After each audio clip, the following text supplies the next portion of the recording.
Hello friends, আমার channel simple English grammar channel আমার সকল স্টুডেন্ট এবং ফ্রেন্ডসদের ওয়েলকাম জানাই। আজ আমি সেন্টেন্স সম্পর্কে বলবো। তো সেন্টেন্স কাকে বলে? না, যে ওয়ার্ড সমষ্টির দ্বারা কোনো বাক্যের অর্থে সম্পূর্ণ হয় সেটাকে বলে হচ্ছে বাক্য, তাই তো? তাহলে কয়েকটা ওয়ার্ড সমষ্টি নিয়ে কী হয়, একটা সেন্টেন্স করতে হয়। দেখো, এই সেন্টেন্সকে আমরা সাধারণত জয়েনিং অনুসারে তিনটে ভাগে ভাগ করি। কি কি? সিম্পল, কমপ্লেক্স আর হচ্ছে কম্পাউন্ড।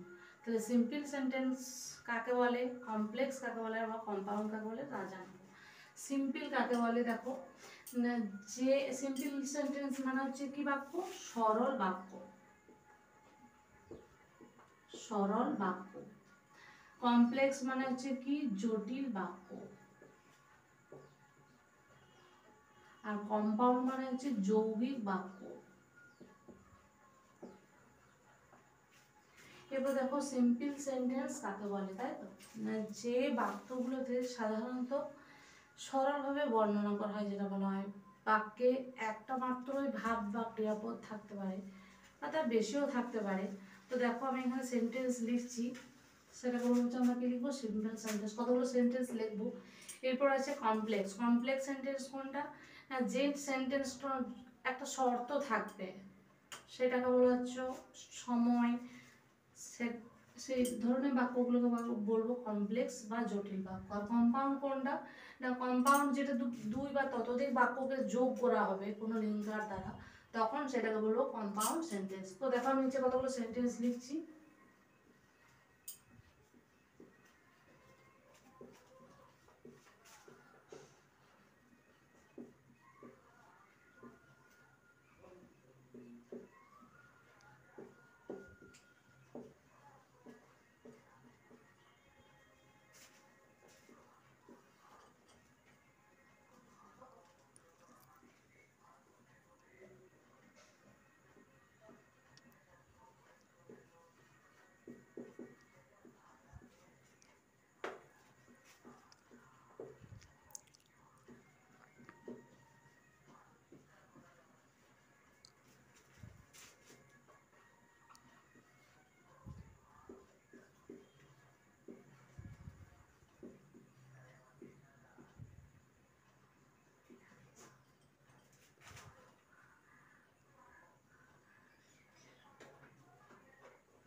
দেখো, এখানে আমি সেন্টেন্স কি লিখেছি না, প্রথমে লিখেছি the teacher taught the student, তারপর লিখেছি কি the I shall go if you will কাম।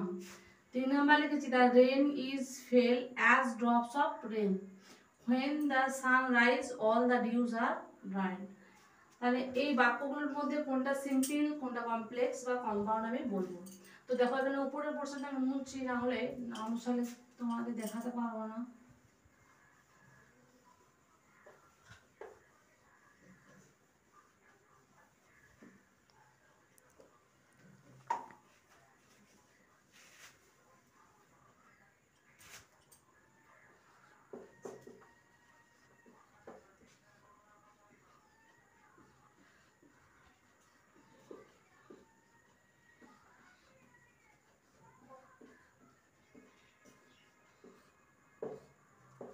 তাহলে সিম্পল কি বললাম?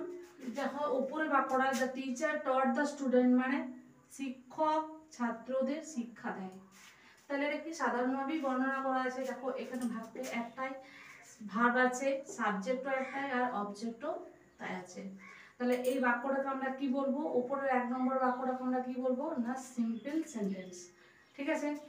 এরপর দেখো, I shall go if you will come মানে আমি যাব যদি তুমি আসো। দেখো, এই যে আমি যাব তবেই তুমি আসবে, তাই তো? তাহলে এই যে তুমি আসবে কি হচ্ছে, এই এই মাঝে কি আছে? একটা ইফ মানে শর্ত দেওয়া আছে। তাহলে এই বাক্যটাকে আমরা কি বলবো না কম্পাউন্ড সেন্টেন্স।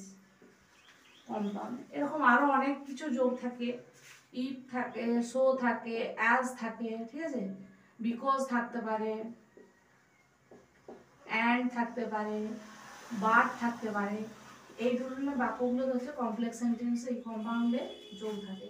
এরপর আসছে কমপ্লেক্স সেন্টেন্স কোনটা না, কমপ্লেক্স বলতে কি না, এই যে দেখো ওখানে লিখেছি দ্য রে, এই যে এখানে যেমন অ্যাজ আছে, the rain falls as drops of rain, এটাও তাই কম্পাউন্ড সেন্টেন্স।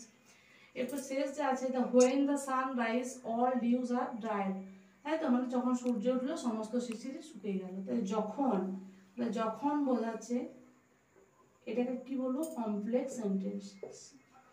তো কমপ্লেক্স সেন্টেন্সটা সাধারণত কি হয় না, হোয়েন থাকতে পারে, ডাব্লিউএইচ যে ওয়ার্ডগুলো আছে কি হয় না ডাব্লিউএইচ ওয়ার্ডগুলো থাকতে পারে।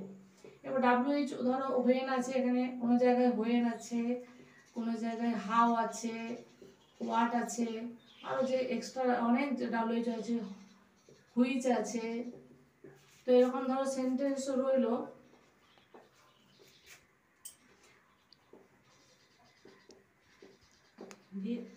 রবি had a watch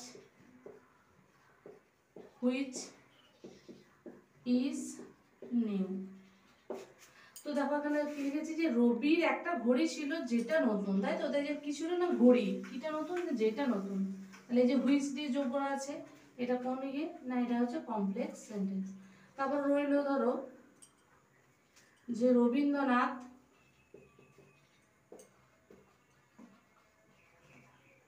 wrote Gitanjali,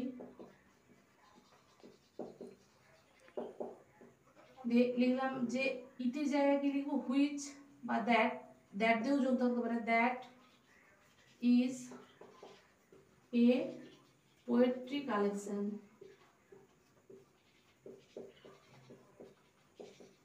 এই যে ওখানে দ্যাট দিয়ে যোগ হয়েছে, এটা কোন জায়গায় রাখবো না কমপ্লেক্স সেন্টেন্স। তাহলে বোঝা গেল। তাহলে এই কম্পাউন্ড এগুলো যোগ থাকবে, আর ইয়ে কমপ্লেক্সে এটা। আর সিম্পল তো বললাম যে যেখানে বাক্যের সাবজেক্ট এবং কর্তা কর্ম ক্রিয়া একটাই থাকতে পারে, তো সেই ধরনের বাক্যগুলোকে সিম্পল সেন্টেন্স বলবো। তাহলে আজকের ভিডিওটা এই পর্যন্ত হলো, দেখা হচ্ছে নতুন একটা ভিডিওর সাথে।